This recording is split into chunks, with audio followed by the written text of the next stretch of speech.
ఇక అనంతపురం వెళ్దాం. అనంతపురంలో గతంలో చూసుకుంటే అంటే 2019 ముందుగా చూసుకుంటే తెలుగుదేశం పార్టీకి చాలా అడ్వాంటేజ్ ఉండేటటువంటి జిల్లా ఇది. ఈసారి అనంతపురం లోక్సభ నుంచి మాలగుండ్ల శంకరనారాయణకి వైఎస్ఆర్ కాంగ్రెస్ పార్టీ టికెట్ ఇచ్చింది. అంబికా లక్ష్మీనారాయణకి అక్కడ టికెట్ కేటాయించింది తెలుగుదేశం పార్టీ కూటమి. అక్కడ కూడా చాలా తగ్గ అఫార్ నడుస్తుంది. కానీ అనంతపురం లోక్సభ పరిధిలో మాత్రం ఇప్పటికిప్పుడు మనం అక్కడ అందుతున్న అప్డేట్స్ ప్రకారం చూస్తే వైఎస్ఆర్ కాంగ్రెస్ పార్టీకే అనంతపురం లోక్సభ పరిధిలో అడ్వాంటేజ్ అయ్యే అవకాశాలు కనిపిస్తున్నాయి. దానికి గల కారణం ఏంటంటే లోకల్గా ఉండేటటువంటి రాజకీయ సమీకరణాలు, సో బలమైనటువంటి నేతలు. ఎందుకంటే తెలుగుదేశం పార్టీ నుంచి టికెట్ ఆశించి టికెట్ దక్కనటువంటి వాళ్ళందరూ కూడా అక్కడ తెలుగుదేశం పార్టీకి అనుకూలంగా పనిచేయట్లేదు అనేటటువంటి ఒక అభిప్రాయం కూడా కనిపిస్తుంది.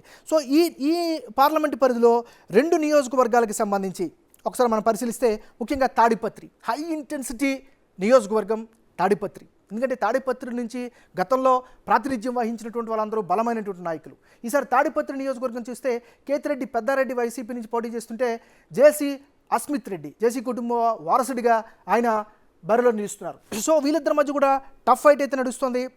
బ్యాటిల్ అంత ఈజీగా లేదు.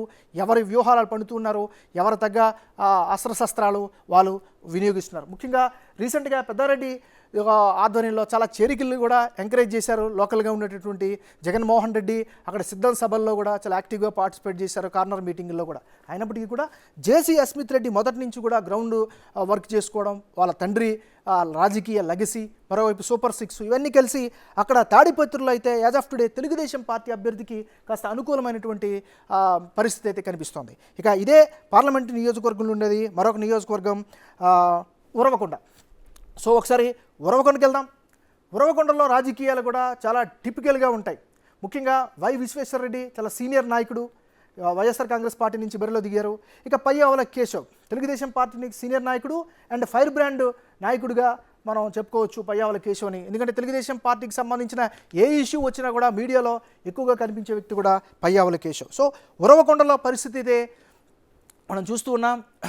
అక్కడ టఫ్ ఫైట్ అయితే కనిపిస్తుంది. ఒకరికొకరి మధ్యన వాదోపవాదాలు కూడా పీక్స్లో ఉన్నాయి. ఏదేమైనప్పటికీ కూడా ఇప్పుడున్నటువంటి స్థానిక పరిస్థితుల అంచనాల ప్రకారం చూస్తే ఉరవకొండలో తెలుగుదేశం పార్టీ అభ్యర్థి అయినటువంటి పయ్యావుల కేశవ్కే అనుకూలమైనటువంటి వాతావరణం కనిపిస్తున్నట్టుగా అర్థం చేసుకోవచ్చు. ఏదేమైనప్పటికీ కూడా అనంతపురం లోక్సభ మాత్రం వైఎస్ఆర్ కాంగ్రెస్ పార్టీకి అనుకూలంగా కనిపిస్తుంది.